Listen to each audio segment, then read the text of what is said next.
Ela tinha apenas 8 anos quando me fez a pergunta que mudaria tudo. Você chora de tristeza também? Naquele momento, olhando para aquela menina na garagem do meu prédio, percebi que havia passado 3 meses fingindo que sabia como lidar com a dor. Mas deixe-me voltar algumas horas. Era um sábado de julho dessas manhãs paulistanas que nascem cinzentas e morrem mais cinzentas ainda. O termômetro marcava 15 graus, temperatura que Clarice sempre dizia ser perfeita para ficar na cama lendo. Agora ela não dizia mais nada, claro. Agora eu acordava todos os dias às 6h30, tomava o mesmo café preto sem açúcar, engolia 2 comprimidos de sertralina com um gole d'água morna e descia para o escritório como um autômato bem vestido. 3 meses. 92 dias exatos desde o funeral. Eu contava, embora fingisse que não. Dr. Henrique, meu psiquiatra, porque agora eu tinha um psiquiatra, como tinha um contador e um advogado, dizia que era normal contar os dias. Normal. Como se houvesse algo normal em acordar todas as manhãs e lembrar que a pessoa mais importante da sua vida simplesmente parou. Naquele sábado, eu precisava buscar uns documentos no escritório. Rotina. Sempre rotina. A rotina me mantinha funcionando, como óleo numa engrenagem enferrujada. Desci pelo elevador social, porque mesmo no luto, certas convenções sociais permaneciam intocadas. O elevador deslizou silenciosamente pelos 23 andares até o subsolo, com aquele ruído metálico que ecoava diferente aos fins de semana, quando o prédio respirava mais devagar. As portas se abriram para a garagem e foi então que a vi. Uma menina pequena, sentada no chão de concreto frio, encostada numa das pilastras pintadas de amarelo segurança. Ela chorava. Não aquele choro teatral que as crianças fazem para conseguir algo, mas um choro baixo, contido, quase adulto na sua resignação. O som ecoava suavemente entre os carros estacionados, misturando-se ao gotejamento distante de algum cano mal vedado. Usava uma camiseta rosa desbotada, dessas que já foram lavadas tantas vezes que a cor original se tornou uma sugestão, e um short jeans com um remendo mal feito no joelho. Os tênis surrados, grandes demais para os pés, completavam a imagem de uma criança que crescia rápido demais numa realidade que não esperava por ninguém. Meu primeiro impulso foi seguir em frente. Não era problema meu, eu tinha os meus próprios problemas, obrigado, mas algo me fez parar. Talvez o eco das minhas próprias lágrimas não derramadas, talvez apenas educação residual. Aproximei-me devagar, os passos ecoando no concreto úmido que cheirava a naftalina e chuva velha. Você está bem? Perguntei, imediatamente me sentindo idiota. Obviamente ela não estava bem. Quem chora está bem. Ela levantou o rosto para mim. Olhos castanhos enormes, daqueles que parecem guardar segredos antigos demais para uma criança. Me encarou com uma seriedade que me desarmou completamente. Os adultos sempre perguntam isso quando é óbvio que a gente não está bem, disse ela, limpando o nariz com as costas da mão. Por que vocês fazem isso? A pergunta me pegou desprevenido. Quando foi a última vez que uma criança me questionou sobre qualquer coisa? Quando foi a última vez que qualquer pessoa me questionou, na verdade? Porque às vezes é mais fácil fingir que não vemos, respondi, surpreso com minha própria honestidade. Mas você vê, né, que eu tô triste? Olhei para ela de novo. Realmente olhei, os olhos inchados, a postura curvada, o jeito como abraçava os próprios joelhos. Era impossível não ver. Sim, eu vejo. Então por que perguntou se eu estava bem? Boa pergunta. Por que perguntei? Talvez porque era o que se fazia. Talvez porque eu mesmo havia respondido, estou bem tantas vezes nos últimos 3 meses que as palavras saíam automaticamente como um reflexo condicionado da civilização. Você tem razão, admiti. Desculpa, você não está bem. Posso ajudar de alguma forma? Ela me estudou por um longo momento, como se avaliasse se eu merecia uma resposta honesta. Minha mãe está trabalhando, disse finalmente.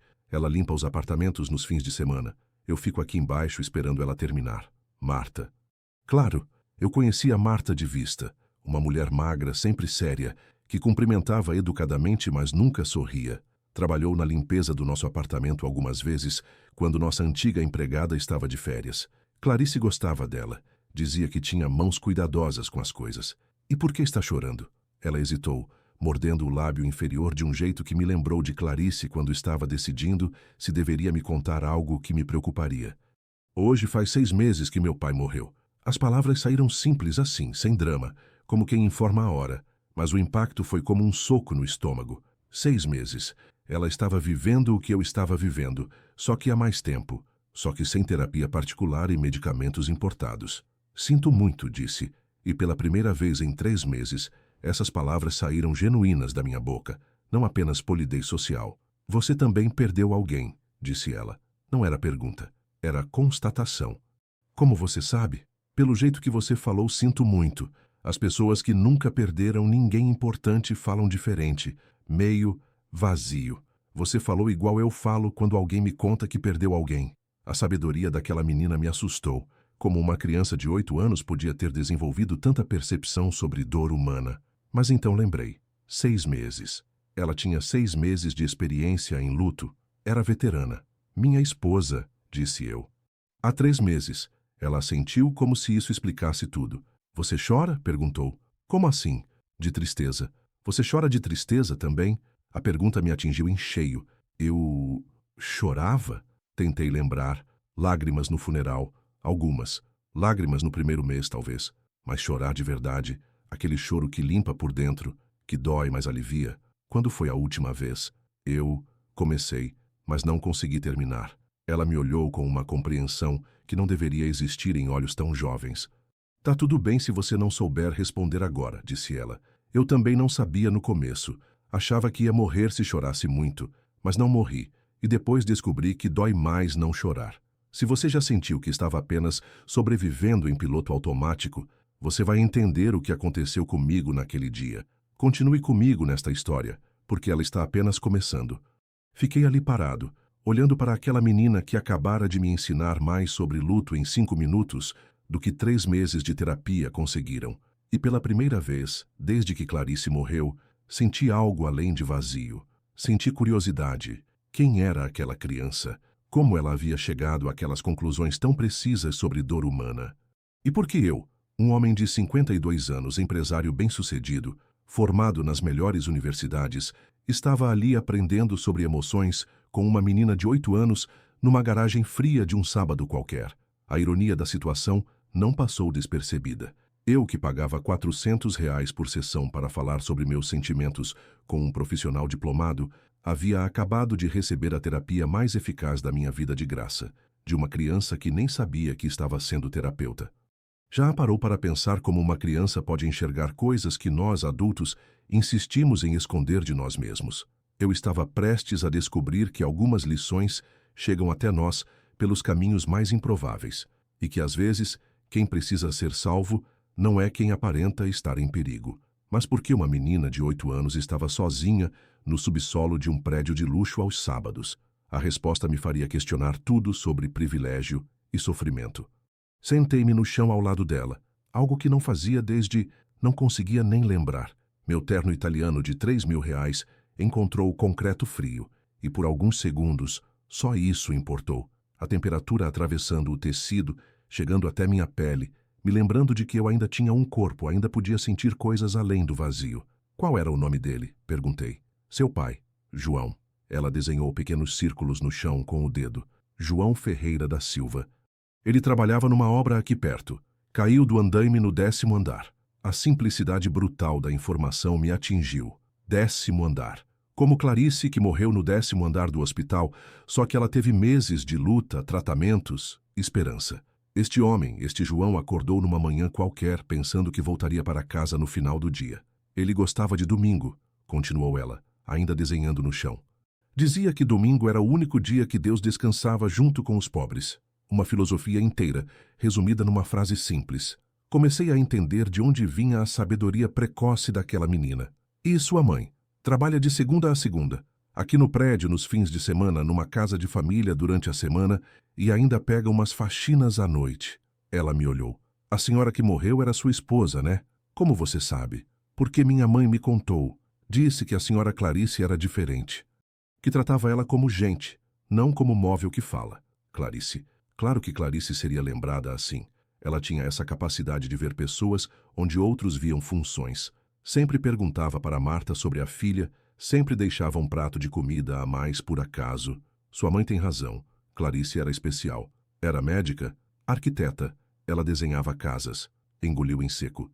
Ela dizia que projetava sonhos com paredes. Bela sorriu pela primeira vez.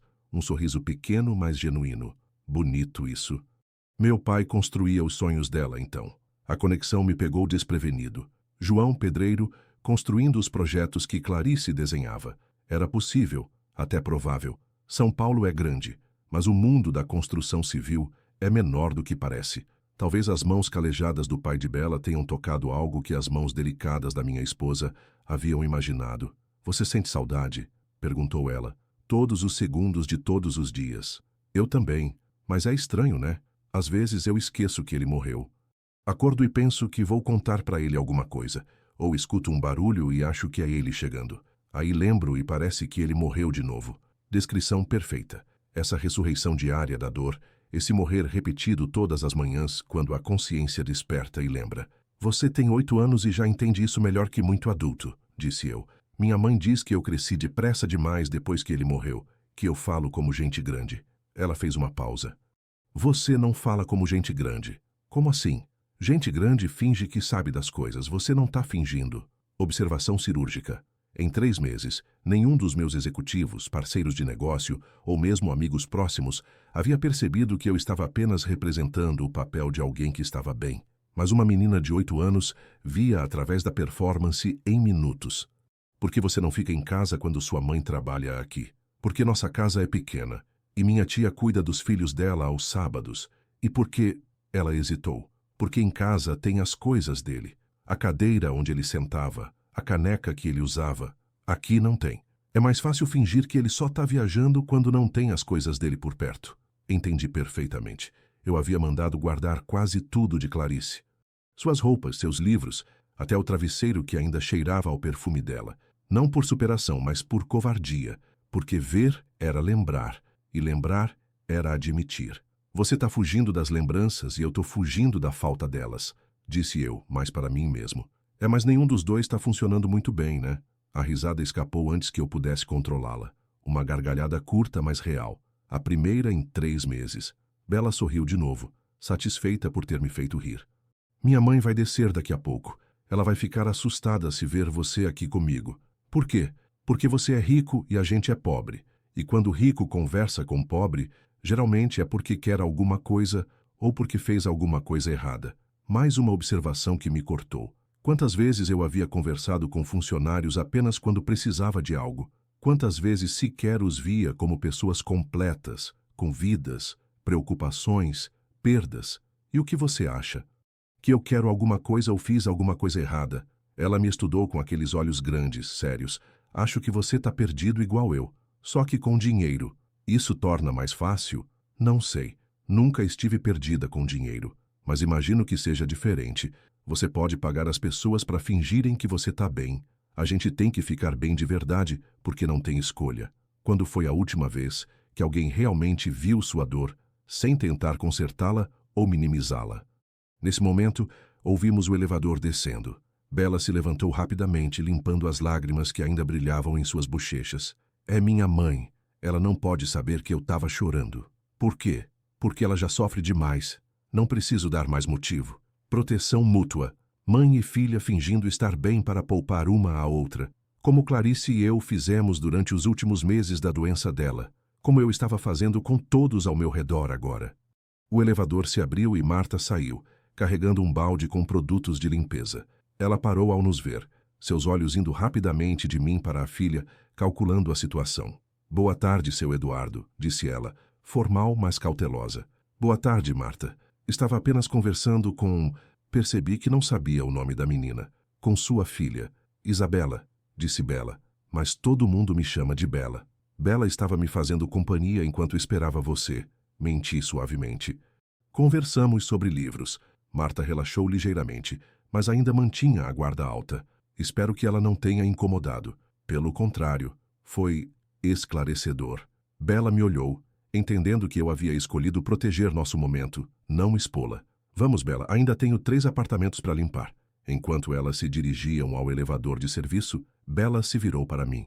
Seu Eduardo? Sim, se você quiser conversar de novo, sobre livros. Eu tô aqui todo sábado. Depois que as portas se fecharam, fiquei sozinho na garagem, cercado pelo cheiro de desinfetante e pelo eco das nossas palavras. Uma menina de 8 anos, havia me oferecido terapia gratuita numa garagem fria, e eu senti que talvez fosse a melhor oferta que havia recebido em meses. Peguei meus documentos e voltei para o apartamento, mas algo havia mudado. Pela primeira vez em 92 dias, eu não estava apenas contando as horas até dormir de novo. Estava pensando no próximo sábado. Foi quando ela me perguntou sobre Clarice que percebi. Eu não sabia mais como falar sobre minha esposa sem que a voz tremesse.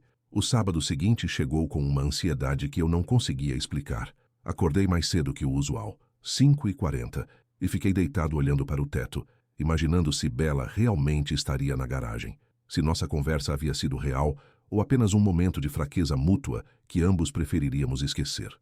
Às 9 da manhã desci. Ela estava lá no mesmo lugar, mas dessa vez não chorava. Lia um livro surrado com as páginas amareladas e a capa colada com fita adesiva. Que livro é esse? O Pequeno Príncipe. Meu pai me deu no meu aniversário de 7 anos. Disse que era sobre um menino que morava sozinho no espaço. Sentei-me ao lado dela, notando como meu corpo já sabia onde encontrar conforto naquele chão frio. O que você acha da história? Acho que o piloto é igual você. Como assim? Ele está perdido no deserto, sem água, sem comida, só pensando em como vai morrer. Aí aparece o príncipezinho e fica fazendo pergunta estranha. Ela me olhou. Eu sou sua príncipezinha estranha. A comparação me desarranjou completamente. Era isso? Eu estava perdido no deserto do luto, me preparando para definhar, quando apareceu essa menina com suas perguntas desconcertantes. Talvez você seja, admiti. E talvez eu precise das perguntas estranhas. Então pode falar da sua esposa, Clarice? O nome saiu de sua boca com cuidado, como quem segura algo frágil. Ninguém falava o nome de Clarice perto de mim. As pessoas diziam sua esposa, ela, a falecida, como se o nome em si fosse doloroso demais para ser pronunciado. O que você quer saber? Como vocês se conheceram? Memória segura, território conhecido. Comecei a contar sobre a faculdade, sobre como Clarice estava sempre com tinta nas mãos, como ela ria quando errava as medidas dos projetos, como me chamava de seu calculista, porque eu só pensava em números, e ela só pensava em formas. Ela era bonita? Muito. Mas não era só isso. Ela tinha um jeito de olhar as coisas. Ela via possibilidades onde outros viam problemas. Igual meu pai. Ele olhava para uma parede quebrada e já via ela arrumada. Vocês eram felizes? A pergunta simples me pegou desprevenido. Éramos. Felicidade parecia uma palavra pequena demais para o que tivemos. Éramos completos, disse finalmente. Ela era a metade que eu não sabia que me faltava. E agora você está pela metade de novo? Pior. Agora eu sei o que é estar inteiro. Então sinto falta de uma parte específica. Bella assentiu como se entendesse perfeitamente. Meu pai dizia que a gente nasce inteiro, mas que a vida vai quebrando pedaços da gente, e que quando a gente ama alguém de verdade, a gente dá um pedaço nosso para a pessoa e recebe um pedaço dela. Aí, quando a pessoa vai embora, leva nosso pedaço junto. Filosofia de pedreiro. Simples e devastadoramente precisa. Seu pai era sábio. Ele dizia que trabalhador sempre fica sábio, porque a gente não tem tempo para ser burro. Burrice é luxo de rico. Ri, apesar da dor. Ou talvez por causa dela. Clarice ficou doente muito tempo? 8 meses, câncer. A palavra saiu áspera, como sempre saía. 8 meses de tratamentos, esperança, desespero, mais desespero. Vocês sabiam que ela ia morrer? No final, sim. Nas últimas semanas. Parei, sentindo a familiar pressão no peito. Ela me fez prometer que eu continuaria vivendo, que não ia me deixar morrer junto com ela. E você está cumprindo a promessa? Silêncio. Como responder isso? Tecnicamente, eu estava vivo. Respirava, comia, trabalhava. Mas viver? Realmente viver? Não sei, admiti. Acho que não. Meu pai me fez prometer a mesma coisa. Na verdade, ele nem sabia que ia morrer, mas sempre dizia, se alguma coisa acontecer comigo, você cuida da sua mãe e vive sua vida, ouviu? Como se ele soubesse. E você está cumprindo? Tô tentando, mas é difícil. Às vezes parece que viver sem ele é tipo traição, porque achamos que demonstrar fragilidade nos torna menos humanos, quando na verdade é o contrário. Você sabe o que mais me dói? Perguntei surpreso com minha própria disposição de me expor. O quê? Que eu tô começando a esquecer pequenas coisas. O jeito que ela suspirava quando estava concentrada. O barulho que ela fazia mastigando. Coisas bobas que faziam parte do dia a dia e que agora estão sumindo. Minha mãe diz que isso é normal. Que a memória da gente guarda o que é importante e deixa o resto ir embora. Mas e se as coisas bobas eram importantes também? Então elas vão voltar. Meu pai morreu há 6 meses, e outro dia eu lembrei do jeito que ele assobiava no banho. Uma música que nem sei qual é, mas que eu reconhecia sempre. Tinha esquecido completamente, aí de repente do nada lembrei. A imagem de João assobiando no banho me tocou de um jeito inesperado. Intimidade simples, dessas que só existem entre pessoas que dividem espaço pequeno e amor grande. Clarice cantava, disse eu. No chuveiro ela cantava, sempre desafinado, sempre as mesmas músicas. Eu reclamava, dizia que ela acordava os vizinhos. Você sente falta de reclamar? A pergunta me atingiu como um raio.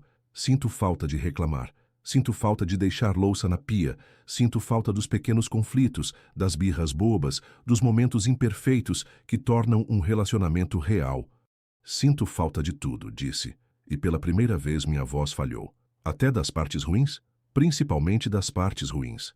Porque as partes ruins significavam que ela estava viva o suficiente para me irritar. Bela me olhou com aquela seriedade antiga. Pode chorar, sabe? Eu não vou contar para ninguém. Homens não choram, disse automaticamente, repetindo algo que havia aprendido há décadas. Meu pai chorava. Chorou quando eu nasci, minha mãe conta. Chorou quando a avó morreu. Chorou quando perdeu o emprego uma vez. Ela fez uma pausa. Ele dizia que chorar limpa por dentro, como chuva limpa a rua. E o que você acha disso? Acho que o senhor está muito sujo por dentro. A observação foi tão direta, tão precisa, que algo se rompeu dentro de mim. 52 anos de educação masculina, de seja forte, aguente firme, homem que é homem não demonstra fraqueza. Tudo isso desabou de uma vez. Chorei. Ali no chão frio da garagem, na frente de uma menina de 8 anos que havia acabado de me dar permissão para ser humano. Chorei como não chorava desde criança, com soluços que vinham do fundo do peito, lágrimas que queimavam o rosto, uma dor que finalmente encontrava saída. Bela não disse nada. Apenas ficou ali, pequena e sólida ao meu lado, como uma âncora num mar revolto. Quando os soluços diminuíram, ela ofereceu um lenço de papel amassado que tirou do bolso. Melhor? Perguntou. Diferente, respondi limpando o rosto. Não sei se melhor, mas diferente. Diferente já é um começo. Se esta história está tocando algo em você, se inscreva no canal, porque às vezes precisamos dessas conexões inesperadas para nos lembrar de que não estamos sozinhos. Ficamos em silêncio por alguns minutos, ouvindo o barulho distante do trânsito lá fora, o zumbido do elevador subindo e descendo, os sons de uma cidade que continuava funcionando apesar da nossa dor. Seu Eduardo. Sim? Você acha que os mortos sentem saudade da gente também? A pergunta me pegou completamente desprevenido. Em 3 meses de terapia, Dr. Henrique nunca havia me feito pensar nisso. Por quê? Porque às vezes eu sinto que meu pai está triste também, por estar longe de mim. E fico pensando se ele está bem onde ele está, ou se ele está sofrendo igual eu. Olhei para aquela menina, para aquela criança que carregava preocupações que adultos evitam enfrentar, e percebi que ela havia tocado numa ferida que eu nem sabia que existia. Eu espero que não, disse finalmente. Eu espero que onde quer que eles estejam em paz. Mas você gostaria que ela sentisse sua falta? Só um pouquinho? A honestidade brutal da pergunta me forçou a uma honestidade igual. Sim, eu gostaria que ela sentisse minha falta, porque isso significaria que o que tivemos foi real, que importou. Então ela sente, porque foi real. Qualquer um que olhe para você vê que foi real. E ali, naquele subsolo frio, uma menina de 8 anos me deu a absolvição que eu não sabia que estava buscando. Decidir visitar onde ela morava foi a primeira decisão que tomei por impulso em décadas, e o que vi me envergonhou profundamente. A semana passou diferente. Não melhor necessariamente, mas diferente. Eu me pegava pensando nas palavras de Bela durante as reuniões, questionando coisas que antes aceitava automaticamente. Porque mesmo precisávamos demitir 15 funcionários para aumentar a margem de lucro em 2%? Porque eu não conhecia o nome da mulher que limpava meu escritório todas as terças-feiras há 3 anos. Na quinta-feira, durante uma apresentação sobre expansão da empresa, meu sócio Miguel mostrava gráficos de crescimento quando mencionou casualmente que estávamos terceirizando a construção de um novo depósito para economizar com encargos trabalhistas. Qual empresa, né? Perguntei. Construtora Santos em Filhos. Boa, barata, pessoal experiente. Santos em Filhos. O nome ficou ecoando na minha cabeça.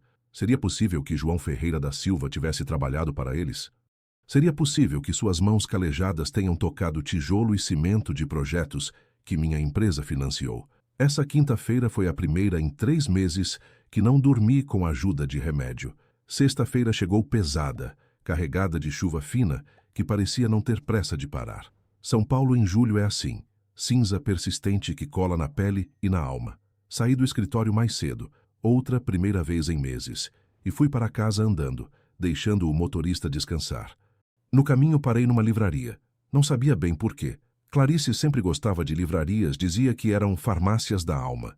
Entrei meio perdido, caminhando entre estantes até encontrar a seção infantil. Procurei por outros livros parecidos com O Pequeno Príncipe. Encontrei alguns. O Menino do Dedo Verde, A Fantástica Fábrica de Chocolate, Reinações de Narizinho. Comprei todos. Na hora de pagar, o vendedor perguntou se era para presente. É, respondi. Para uma amiga muito especial. Sábado chegou finalmente.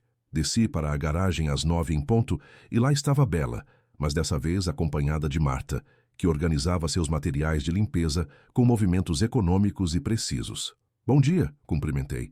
Bom dia, seu Eduardo, respondeu Marta com aquela educação cautelosa que conhece bem a distância entre classes sociais. Trouxe uns livros para a Bela, disse mostrando a sacola. Se não se importar. Marta olhou para a filha, depois para mim, calculando riscos que eu ainda não entendia completamente. O senhor não precisa fazer isso. Eu sei, mas gostaria de fazer. Bela se aproximou, curiosa. Quando viu os livros, seus olhos brilharam de um jeito que me lembrou de criança vendo vitrine de brinquedos. São meus, se sua mãe deixar. Marta hesitou. Pude ver o conflito interno, o orgulho batalhando contra a vontade de dar algo bom para a filha. Por que o senhor está fazendo isso? Perguntou ela direta. A pergunta me pegou desprevenido. Por que estava fazendo isso? Caridade, culpa, solidão, um pouco de tudo, talvez. Porque sua filha tem me ajudado mais do que ela imagina. Como assim? Olhei para Bela, que me observava com aqueles olhos sérios, e decidi ser honesto. Ela me ensinou que não há problema em chorar, que é possível falar sobre quem perdemos sem morrer de dor, que... Parei, procurando as palavras certas. Que dor compartilhada dói menos? Marta me estudou por um longo momento. O senhor quer alguma coisa em troca? Não, só a companhia dela aos sábados, se vocês permitirem. Mãe, disse Bela baixinho, ele tá triste igual eu. A gente se ajuda. Marta suspirou, uma das decisões mais difíceis do mundo se resolvendo na sua cara cansada. Tá bem, mas qualquer coisa estranha, eu entendo perfeitamente. Ela subiu para trabalhar, deixando Bela comigo e os livros novos. Passamos uma hora folheando as páginas, ela lendo trechos em voz alta, eu ouvindo sua interpretação das histórias. Estava me preparando para ir embora quando ela fez a pergunta que mudaria tudo. Seu Eduardo, você quer conhecer onde eu moro? A pergunta me paralisou. Eu, um empresário que circulava entre coberturas nos jardins, clubes exclusivos e escritórios envidraçados, sendo convidado para conhecer uma favela.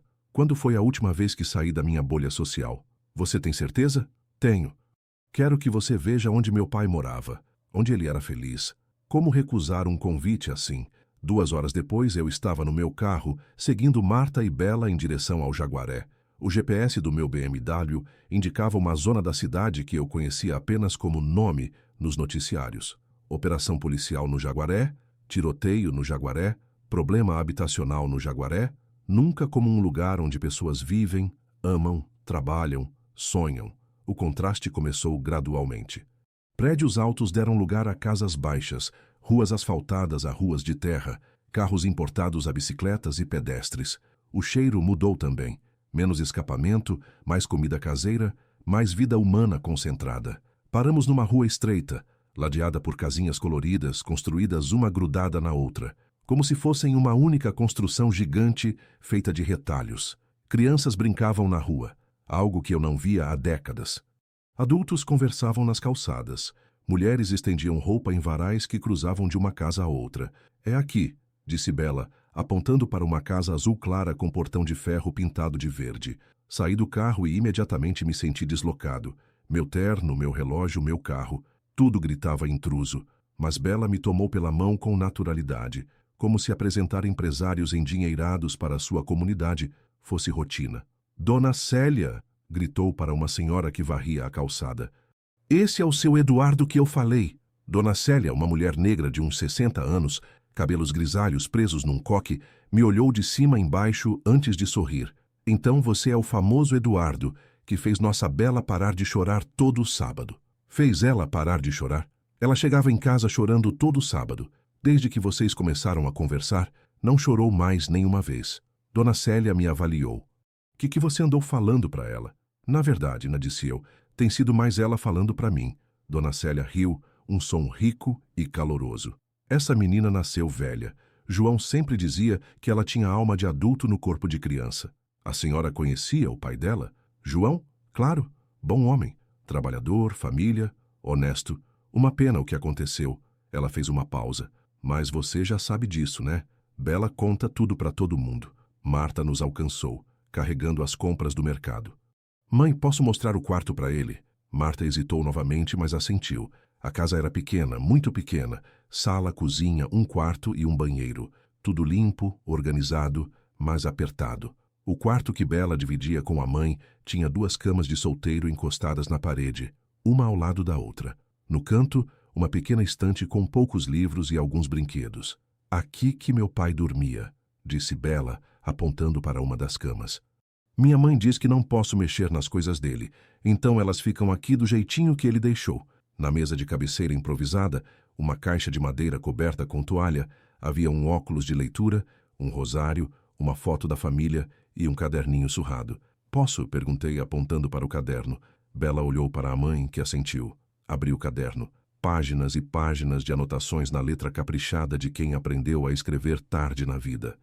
Listas de compras, contas a pagar, mas também frases soltas, pensamentos, observações sobre a vida. A vida é uma construção. Cada dia a gente põe um tijolo. O importante é não errar no alicerce. Bela precisa estudar muito. Estudar é a única ferramenta que ninguém pode roubar da gente. Marta trabalha demais. Preciso arranjar jeito de ela trabalhar menos, talvez mais um turno na obra. Hoje vi um mendigo e pensei, a diferença entre ele e eu é sorte. Só sorte.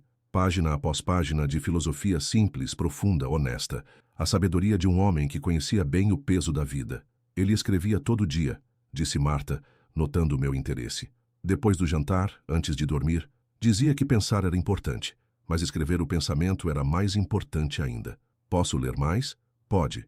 Bela gosta quando alguém lê os pensamentos do pai. Diz que assim ele não morre de verdade. Folheei mais páginas. Encontrei uma anotação que me atingiu como um murro. Rico e pobre sofrem igual quando perdem quem amam. A diferença é que rico pode pagar para esconder o sofrimento.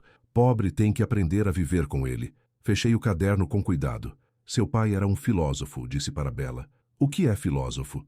Alguém que pensa sobre a vida e encontra verdades importantes. Então meu pai era filósofo sem saber?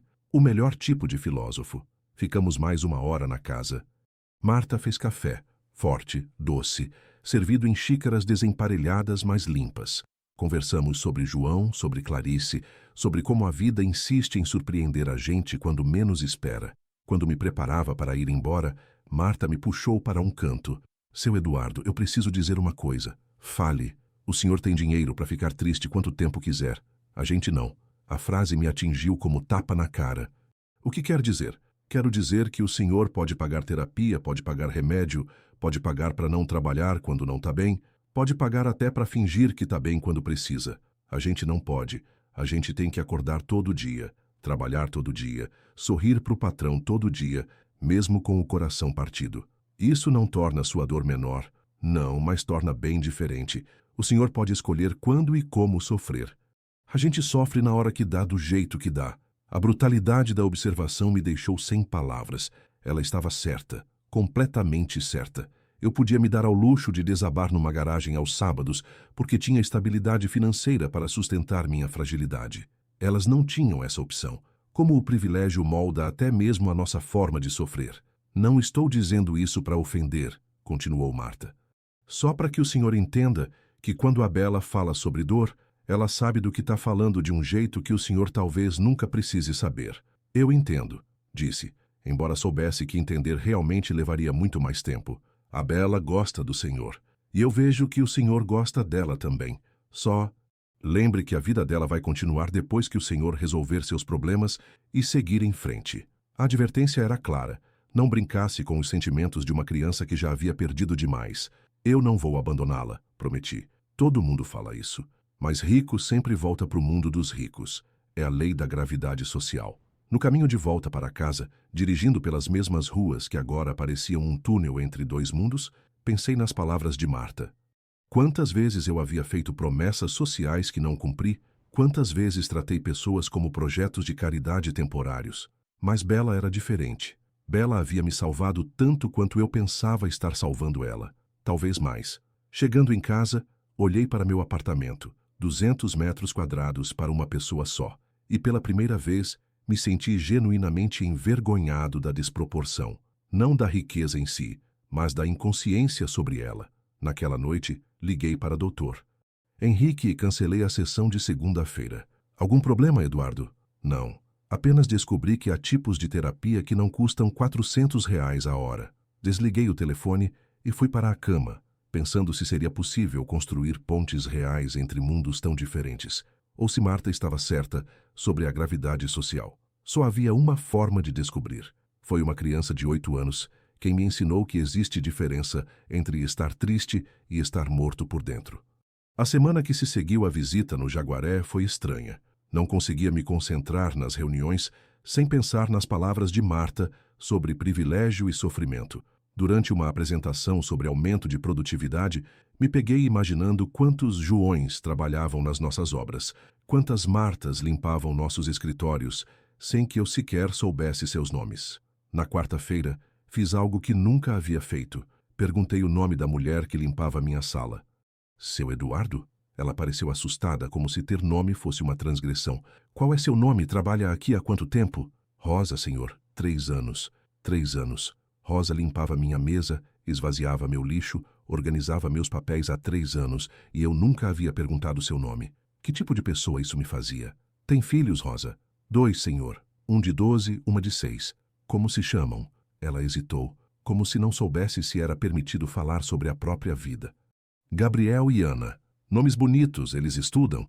Sim, senhor, na escola pública do bairro. Continuei trabalhando, mas algo havia mudado. Rosa não era mais invisível.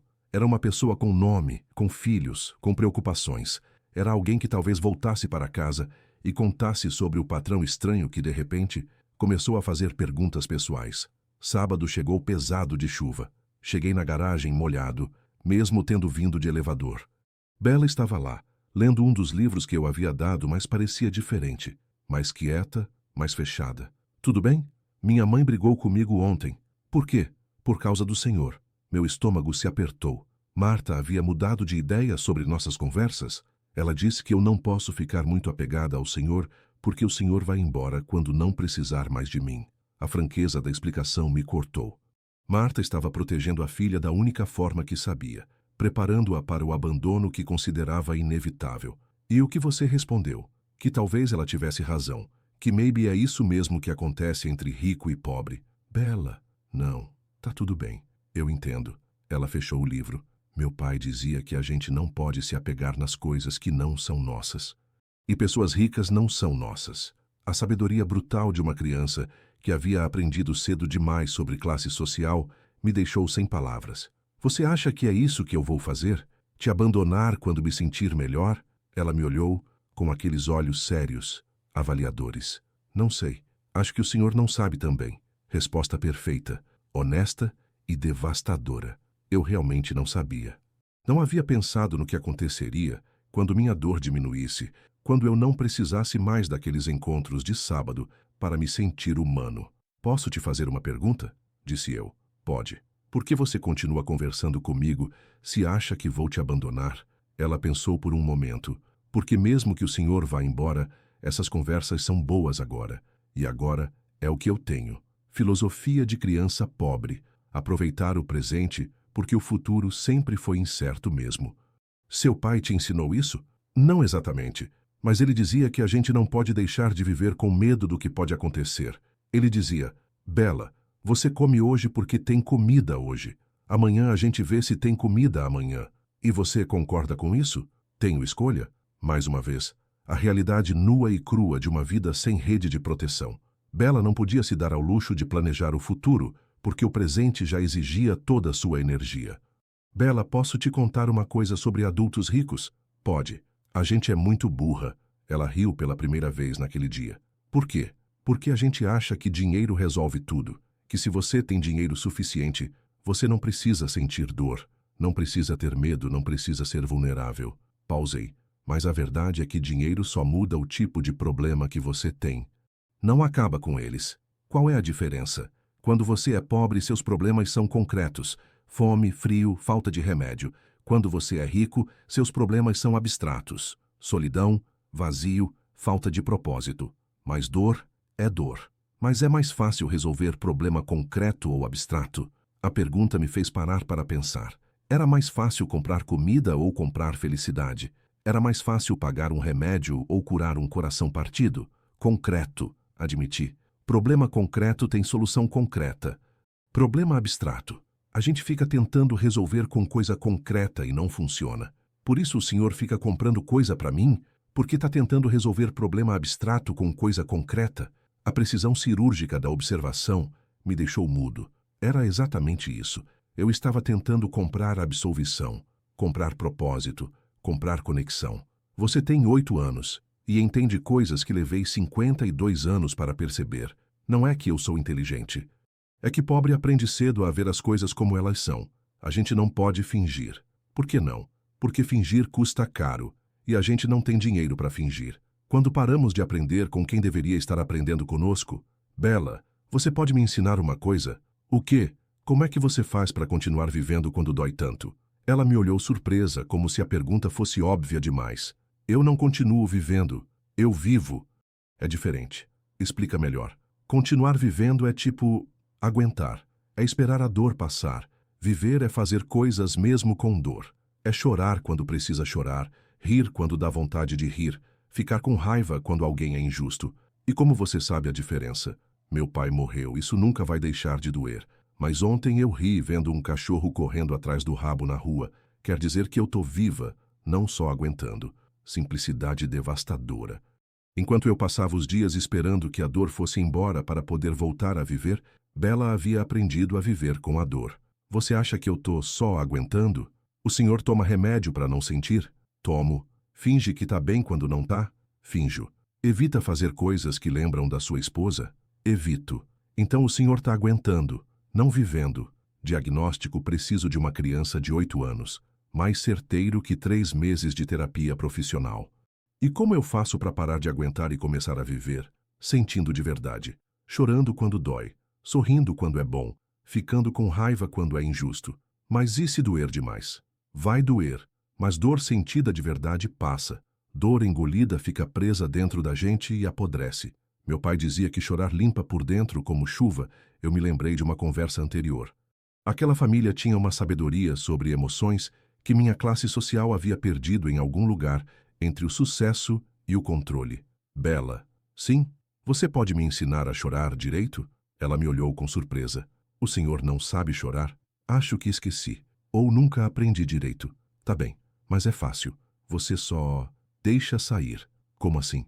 Quando doer, ao invés de engolir a dor, você deixa ela sair pela boca, pelos olhos, pelo peito. Você faz barulho se quiser fazer barulho. Você soca a parede se quiser socar. Você grita se quiser gritar. E se alguém ouvir? E daí, todo mundo que tá vivo já chorou alguma vez. Quem julga quem chora é porque tá morto por dentro. Como você sabe essas coisas? Meu pai chorava na frente de todo mundo quando estava triste. Dizia que esconder lágrima era desperdício de água limpa. Ríamos juntos dessa vez. Um riso que não diminuía a dor, mas coexistia com ela. Seu Eduardo? Sim? O senhor quer tentar chorar direito agora? Aqui?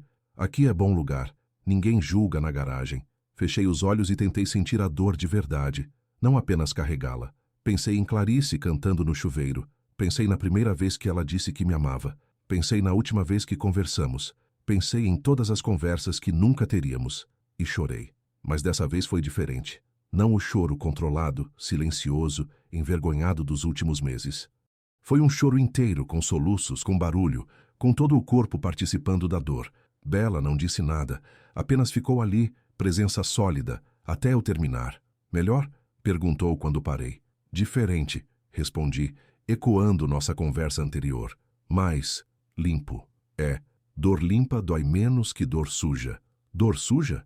Dor misturada com vergonha, com raiva de si mesmo por estar sentindo, com medo do que os outros vão pensar. Dor limpa é só dor, só saudade, só amor sem lugar para ir.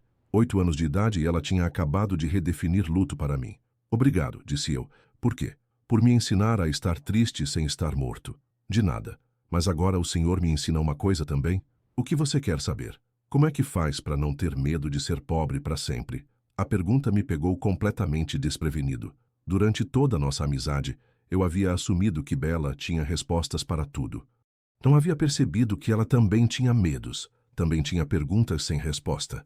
Você tem medo disso? Tenho. Tenho medo de trabalhar igual minha mãe a vida toda. Tenho medo de não conseguir estudar o suficiente. Tenho medo de não conseguir ser mais que meu pai conseguiu ser. Mas seu pai era um homem bom. Era, mas ele morreu pobre, cansado, sem ter visto muito do mundo. Eu quero ser boa igual ele, mas quero ver o mundo também. E o que você acha que precisa para isso? Estudo. Muita sorte. E alguém que acredite em mim.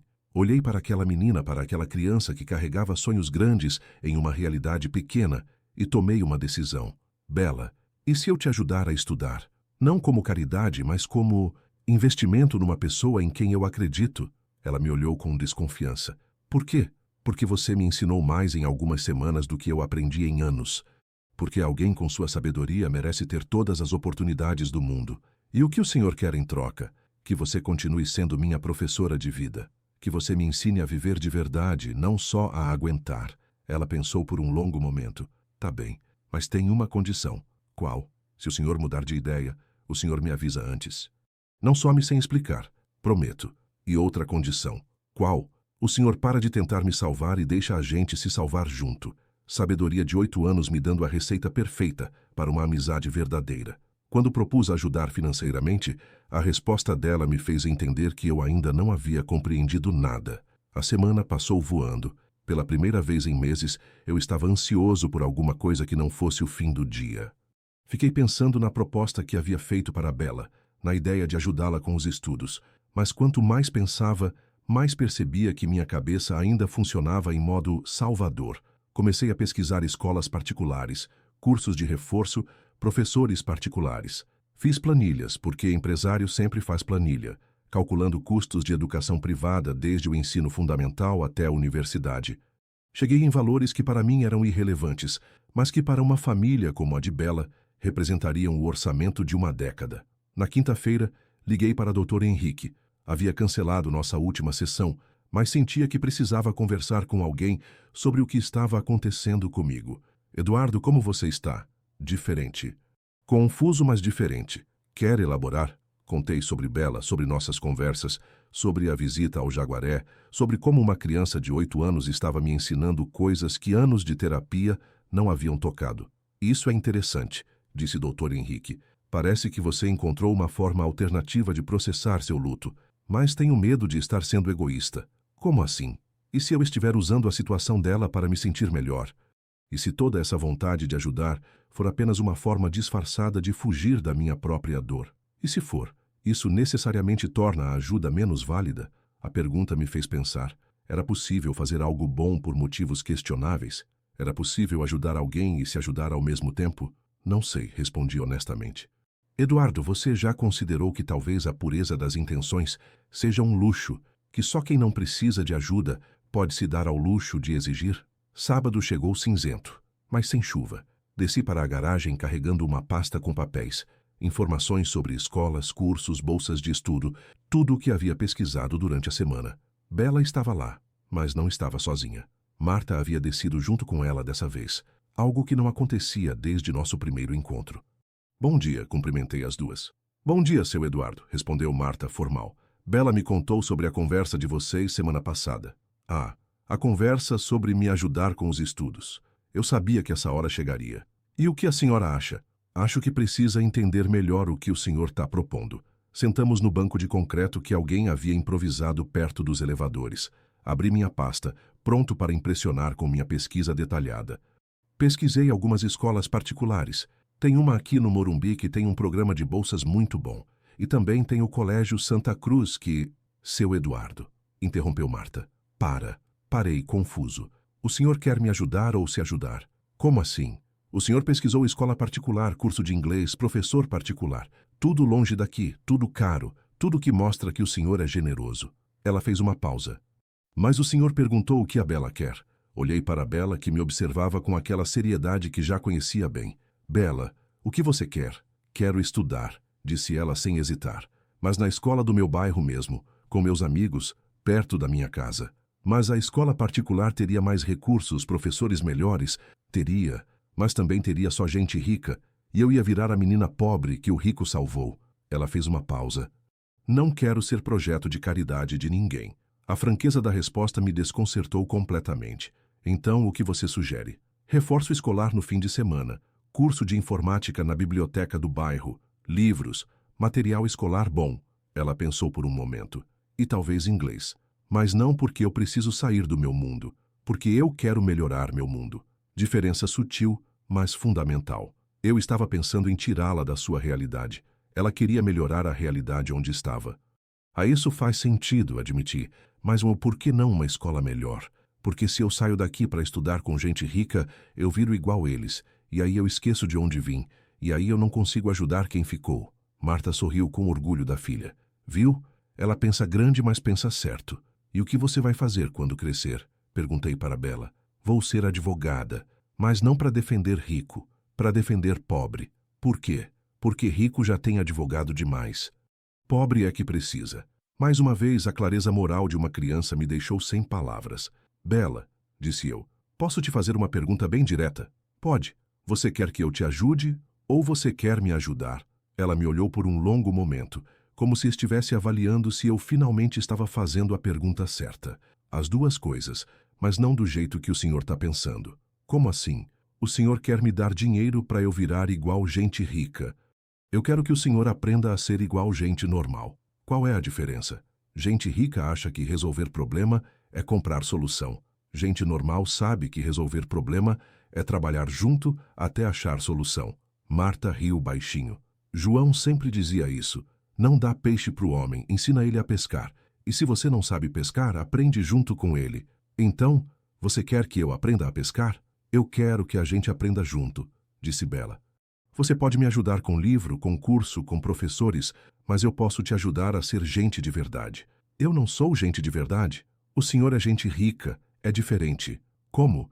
Gente rica resolve tudo com dinheiro. Gente de verdade resolve tudo com gente.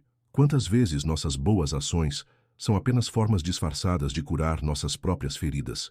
A pergunta ecoou na minha cabeça enquanto eu processava o que Bela havia dito. Eu estava tentando resolver minha dor, comprando absolvição através da educação dela.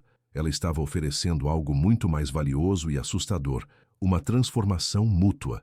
O que você propõe exatamente? Perguntei.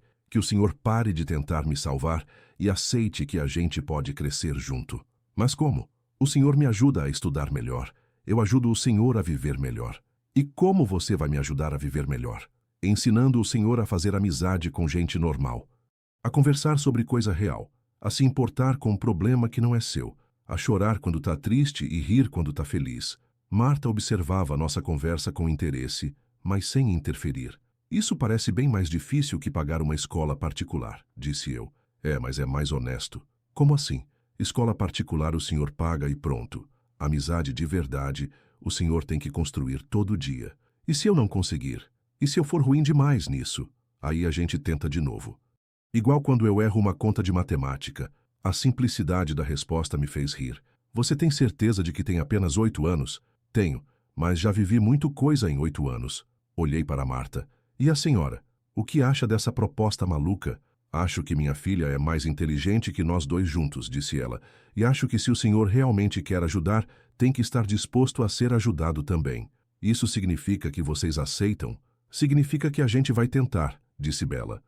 Mas com algumas regras. Quais? Primeira, o senhor não pode aparecer aqui com coisa cara para me dar. Se quiser dar presente, tem que ser coisa simples. Livro, caderno, essas coisas. Tá bem. Segunda, o senhor tem que vir aqui no Jaguaré pelo menos uma vez por mês. Não só para me visitar, para conhecer as pessoas, conversar, ser vizinho. A ideia me assustou um pouco. Eu, empresário bem-sucedido, tentando ser vizinho numa comunidade? Mas assenti. Terceira, quando o senhor quiser desistir, e vai querer porque vai ser difícil, o senhor tem que me avisar antes. Não pode simplesmente sumir. E se eu realmente desistir? Aí a gente se despede como amigos e cada um segue sua vida. E a quarta regra? Não tem quarta. 3 é suficiente para começar. Estendi a mão para ela. Aceito as regras. Ela apertou minha mão com seriedade de adulto. Então somos sócios agora. Sócios em quê? Em aprender a viver direito. Marta nos observava com um sorriso que misturava aprovação e preocupação. Vocês sabem que isso não vai ser fácil, né? A gente sabe, disse Bela.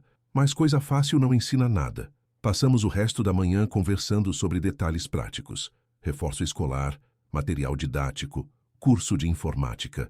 Mas também sobre coisas menos tangíveis. Como eu poderia começar a me conectar com pessoas reais? Como Bela poderia me ensinar a simplicidade sem perder sua própria complexidade? Quando me preparei para ir embora, Bela me fez uma última pergunta. Seu Eduardo, o senhor tem medo? De quê? De descobrir que a vida pode ser boa de novo, mas diferente? A pergunta me pegou desprevenido. Sim, eu tinha medo. Medo de que ser feliz de novo fosse uma traição à memória de Clarice. Medo de que me permitir viver plenamente significasse aceitar que ela havia morrido de verdade. Tenho, admiti. Tudo bem, medo faz parte.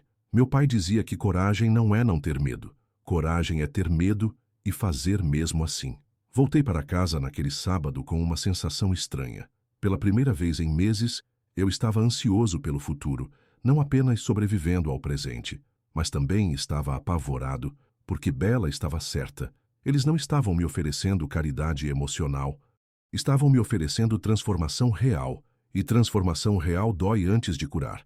A sessão de terapia que mudou tudo não foi no consultório do Dr. Henrique, foi no banco da praça, com uma menina que não tinha diploma, mas tinha clareza. 2 semanas se passaram desde nossa sociedade começar oficialmente.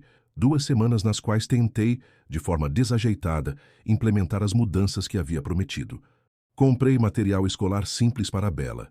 Cadernos, lápis, borracha, nada que gritasse caridade de rico. Pesquisei cursos de reforço no próprio Jaguaré, em vez de procurar opções caras em bairros nobres. Mas a parte mais difícil estava sendo a minha própria transformação. Na terça-feira tentei conversar com Rosa, a faxineira do escritório, sobre coisas além do trabalho. Perguntei sobre os filhos, sobre o bairro onde morava, sobre os sonhos que tinha para a família. Ela respondeu educadamente, mas percebi que a deixei desconfortável.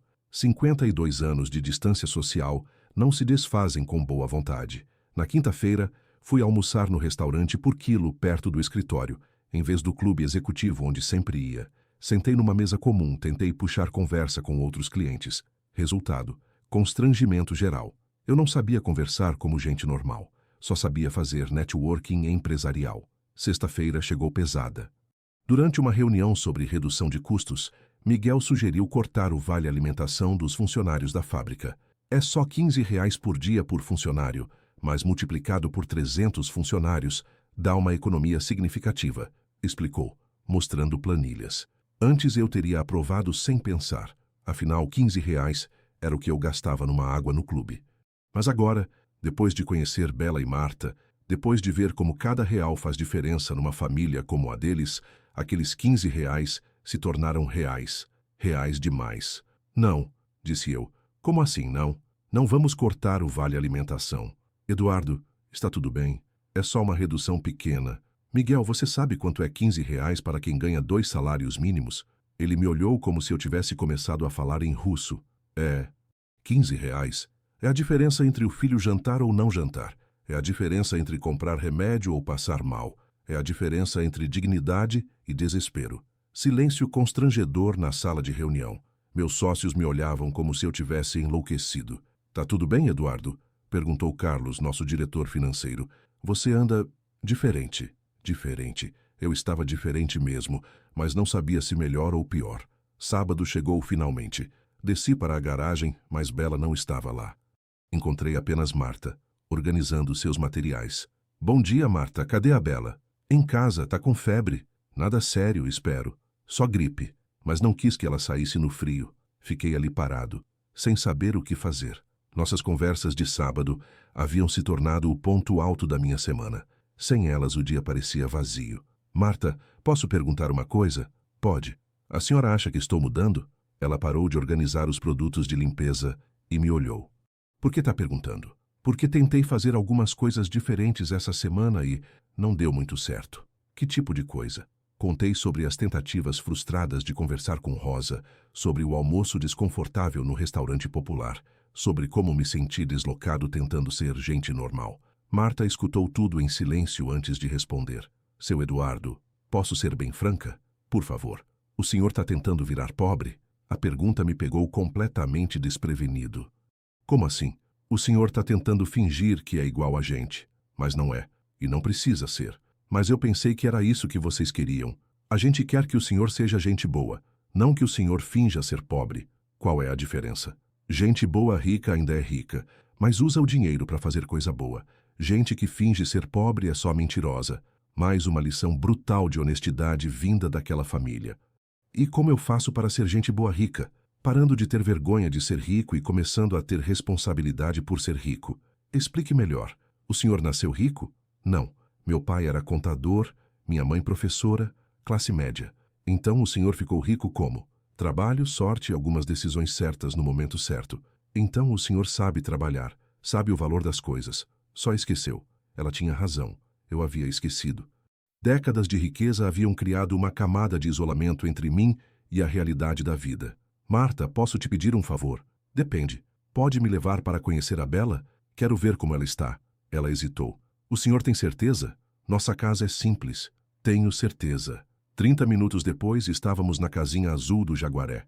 Bela estava na cama, com febre, mas acordada, lendo um dos livros que eu havia dado. Seu Eduardo. Ela sorriu, apesar de estar claramente debilitada. O senhor veio me visitar.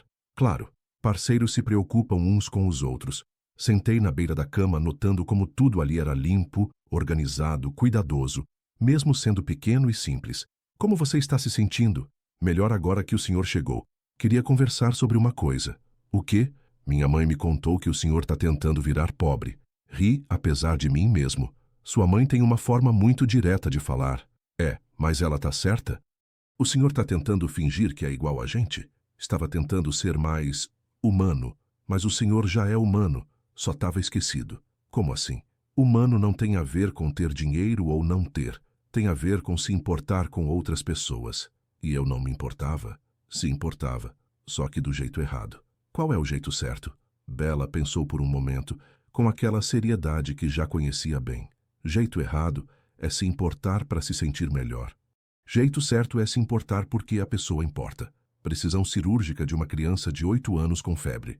E como eu sei a diferença? Pergunta para si mesmo, se essa pessoa não pudesse me ajudar com nada, eu ainda me importaria com ela? A pergunta me atingiu em cheio. Era isso que eu estava fazendo? Me importando com Bela porque ela me ajudava a lidar com minha dor?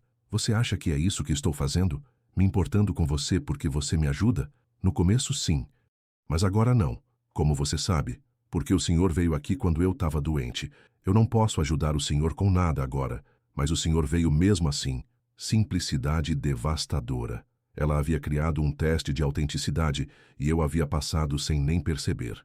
Bela, posso te contar uma coisa que estou sentindo? Pode. Estou com medo. De quê? De estar mudando e não saber se estou mudando para melhor ou para pior. Por que o senhor acha que pode estar mudando para pior? Porque essa semana, numa reunião, defendi os funcionários da empresa contra meus próprios sócios. E não sei se fiz isso porque era certo ou porque queria me sentir nobre. Bela me olhou com aqueles olhos sérios, febris, mas lúcidos. Seu Eduardo, o senhor quer que eu seja bem sincera? Quero. Não importa por que o senhor fez. Importa que fez. Como assim? Meu pai dizia que a gente não escolhe porque sente vontade de fazer coisa boa. A gente só escolhe se faz ou não faz. Mas, e se minha motivação foi egoísta? E daí? Os funcionários vão continuar almoçando por causa do que o senhor fez, não por causa do porquê o senhor fez. Filosofia prática de criança. Resultados importam mais que intenções. Você não acha que intenção importa? Importa, mas não mais que resultado. E se eu continuar fazendo coisas boas por motivos errados? Aí uma hora o senhor vai se acostumar a fazer coisa boa e vai parar de se importar com o motivo. Como você sabe disso? Porque foi assim comigo. No começo, eu ajudava minha mãe porque tinha medo dela ficar mais triste. Agora eu ajudo porque gosto de ajudar.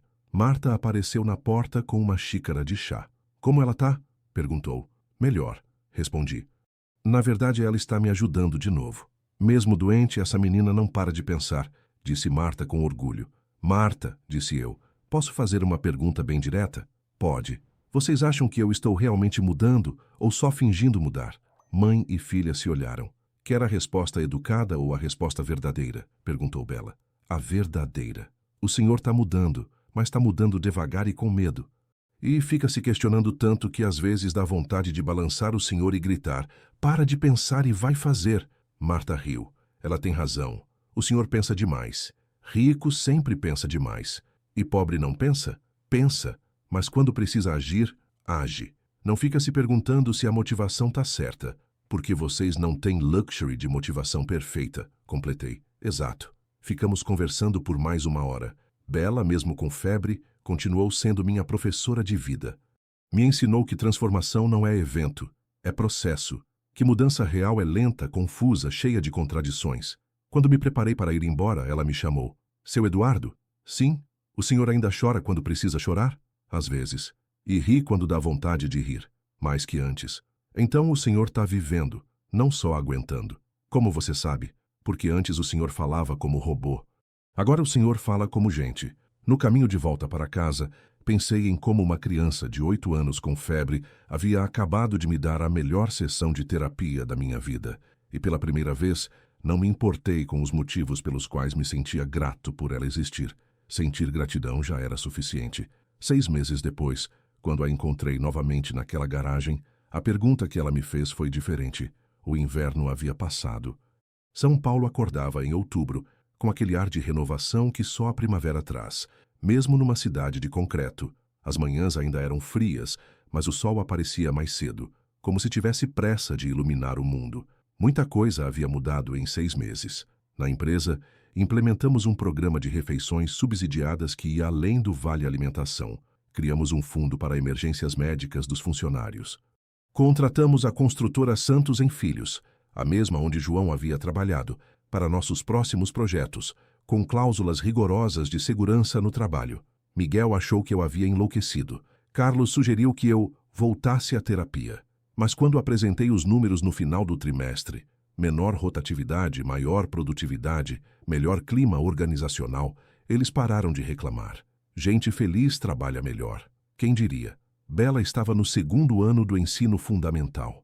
Continuava na escola pública do Jaguaré, mas agora com reforço escolar 3 vezes por semana e curso de informática aos sábados. Suas notas melhoraram tanto que a professora perguntou se ela havia mudado de escola. Eu continuava visitando a comunidade 1 vez por mês como prometido. No começo era turista na minha própria cidade, mas aos poucos fui me tornando conhecido. Não aceito ainda, mas conhecido. Dona Célia me cumprimentava na rua. O seu Antônio, dono da venda, guardava jornal velho para mim porque sabia que eu gostava de ler as notícias locais, pequenas coisas que construíam algo maior. E eu havia parado de tomar sertralina há 2 meses, não por estar curado. Luto não se cura como gripe, mas porque havia aprendido a conviver com a dor sem ser sufocado por ela. Dr. Henrique ficou surpreso com minha decisão, mas concordou que eu parecia mais presente. Você está lidando com o luto de forma diferente, ele disse na nossa última sessão. Menos intelectual, mais integrada. Integrada. Palavra interessante. A dor da perda de Clarice não havia diminuído, mas havia se integrado à minha vida, como um osso que quebra e depois solda mais forte no local da fratura. Naquele sábado de outubro, desci para a garagem como sempre fazia. Encontrei Bela lá, mas ela estava diferente. Maior, claro. Crianças crescem rápido, mas havia algo mais. Uma seriedade nova, menos infantil, mais resolvida. Oi, seu Eduardo. Oi, Bela, como foi a semana? Boa, tirei 10 na prova de português. Parabéns. Sobre o que era? Redação. O tema era Pessoas que marcaram minha vida. E sobre quem você escreveu? Ela sorriu, mas foi um sorriso diferente dos que eu conhecia. Mais maduro. Sobre o Senhor. Sobre mim? Por quê? Porque o Senhor me ensinou uma coisa importante. O quê? Que adulto também pode aprender. E que rico também pode chorar. Sentamos no nosso banco improvisado. O movimento na garagem era o mesmo de sempre. Carros entrando e saindo, elevadores subindo e descendo, ecos metálicos que agora me pareciam familiares, quase reconfortantes. Bella, posso te contar uma coisa? Pode. Você salvou minha vida. Ela me olhou com surpresa. Como assim? Quando nos conhecemos, eu estava apenas existindo, respirando, trabalhando, dormindo, mas não vivendo. Você me ensinou a diferença. Eu não fiz nada de especial. Fez sim. Você me mostrou que chorar não me tornava fraco, que sentir dor não significava estar quebrado, que era possível carregar tristeza e alegria ao mesmo tempo. Ela pensou por um momento. O senhor ainda sente falta da Clarice? Todos os dias. Mas agora é uma saudade diferente. Como assim diferente? Antes era uma dor que me impedia de viver. Agora é uma dor que me lembra de que vivi algo muito especial. Igual eu com meu pai. Igual você com seu pai. Ficamos um tempo em silêncio confortável. 6 meses atrás, o silêncio entre nós era carregado de dor compartilhada. Agora, era carregado de amizade construída. Seu Eduardo. Sim? Posso fazer uma pergunta? Sempre. O senhor aprendeu a chorar direito? A pergunta me fez sorrir. Era diferente da primeira vez que ela havia perguntado se eu chorava. Agora ela queria saber se eu havia aprendido a fazer direito. Aprendi, graças a você. E consegue rir quando dá vontade? Consigo. Também graças a você. E fazer amizade com gente normal? Olhei para ela, para aquela menina que havia se tornado minha amiga mais verdadeira, e percebi a ironia da pergunta. Fiz amizade com a pessoa mais especial que conheci na vida, que por acaso tem 8 anos e mora no Jaguaré. Ela riu, daquele jeito que só crianças sabem rir, com o corpo inteiro. 9, ela corrigiu. Como assim 9? Fiz 9 anos semana passada. Bella, por que não me contou? Teríamos comemorado. A gente comemorou aqui no bairro mesmo. Mas, ela hesitou. Minha mãe disse que posso te convidar para o próximo aniversário, se o senhor quiser vir. Claro que quero, será uma honra. Vai ter bolo de chocolate, refrigerante, salgadinho. Vai ter seus amigos da escola. Vai. Eles ficam curiosos sobre o seu Eduardo, que eu sempre falo. E o que você fala sobre mim? Que o senhor é meu amigo rico que aprendeu a ser gente normal. Riamos juntos. Um som que ecoou pela garagem misturando-se aos ruídos urbanos. Bella, posso te fazer uma pergunta agora? Pode. Você ainda fica triste? Fico, mas diferente também. Como assim diferente? Antes eu ficava triste porque meu pai tinha morrido. Agora eu fico triste porque ele não está aqui para ver como eu estou crescendo. É uma saudade diferente. É, mais carinhosa, menos doída. Sabedoria de criança de 9 anos sobre os diferentes tipos de saudade. E você, ainda tem medo? Perguntei. De quê? De ser pobre para sempre. Ela pensou por um momento. Tenho. Mas agora eu sei que mesmo se eu for pobre para sempre, posso ser pobre feliz. Igual meu pai era. Como assim? Meu pai era pobre, mas ele ria, ele amava, ele sonhava. Ser pobre não quer dizer ser infeliz. E você ainda quer ser advogada? Quero. Mas não só para sair daqui, para ajudar quem fica. Você vai conseguir. Como o senhor sabe? Porque você é a pessoa mais sábia que conheci na vida.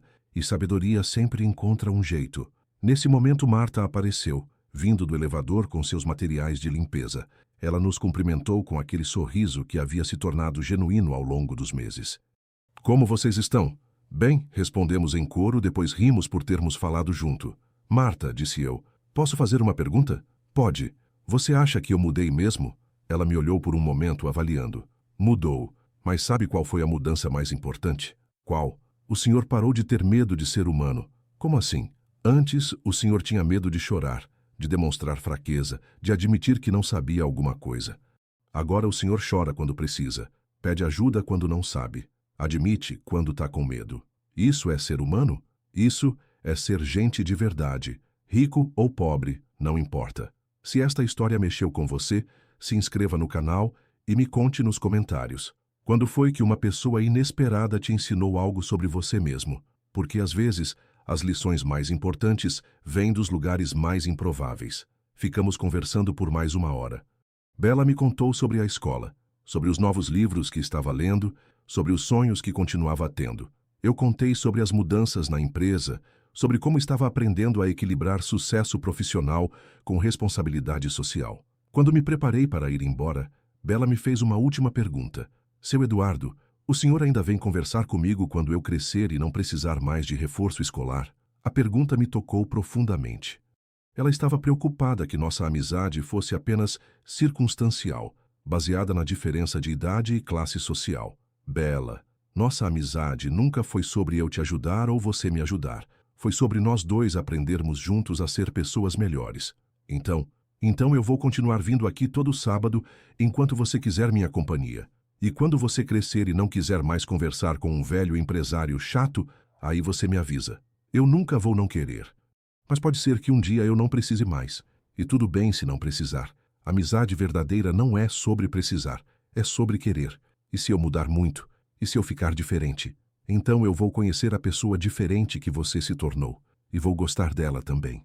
Ela sorriu, satisfeita com a resposta. Tá bem. Então a gente continua sendo amigos. Para sempre. Para sempre. Voltei para casa naquele sábado com uma sensação que não sentia há muito tempo. Completude. Não a completude artificial de quem ignora os problemas, mas a completude real de quem aprendeu a conviver com as próprias contradições. Sentado na minha cobertura, olhando para a cidade que se estendia até o horizonte, pensei em como a vida é estranha. Clarice morreu e quase me levou junto, mas uma menina de 8 anos, agora 9, me ensinou que morrer junto não honra quem partiu. Viver bem, isso sim. No final, quem realmente salvou quem nesta história? Talvez essa seja a pergunta errada. Talvez a pergunta certa seja: é possível duas pessoas se salvarem mutuamente? É possível que dor compartilhada se transforme em cura compartilhada? Eu acredito que sim, porque foi isso que aconteceu comigo e com Bella. Duas pessoas perdidas, uma no luto, outra na pobreza, que encontraram uma na outra não um salvador, mas um espelho que refletia não nossos defeitos, mas nossas possibilidades. E às vezes, é só isso que precisamos. Alguém que nos mostre que ainda somos capazes de crescer, mesmo quando tudo parece perdido. Especialmente quando tudo parece perdido.